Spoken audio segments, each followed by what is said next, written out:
A boy bought a robot to take care of his father. But the father refused and tried to turn it off. The robot would slice fruit, but the father preferred eating junk food. No one could resist such an advanced robot, and over time, the father got used to it. They often went for walks together and spent time outside. Frank, however, had a habit of stealing small items. One day, he went to a convenience store and tried to steal a small statue, but the shop owner caught him. Frank was forced to return it and prepared to go home. However, the robot ended up stealing the statue again. Frank then realized the robot could be a good partner for stealing. He began training the robot to pick locks, and the robot learned quickly.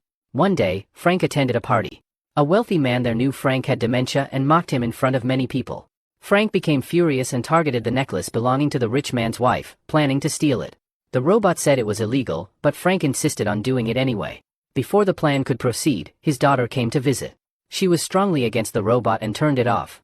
Frank, already used to the robot, became demanding at home, making many unreasonable requests. His daughter cooked dinner, but Frank complained it didn't taste good. Eventually, she understood her father's feelings toward the robot and turned it back on. The plan was back on. That night, Frank and the robot broke into the rich man's house and successfully stole a lot of jewelry. The next morning, when reading the newspaper, the rich man showed up, having learned about Frank's past as a thief. But Frank kept denying it, and since no evidence was found, the rich man had to leave. Frank then went inside and burned all the evidence. At that moment, the robot told him that its memory data was also evidence and should be erased.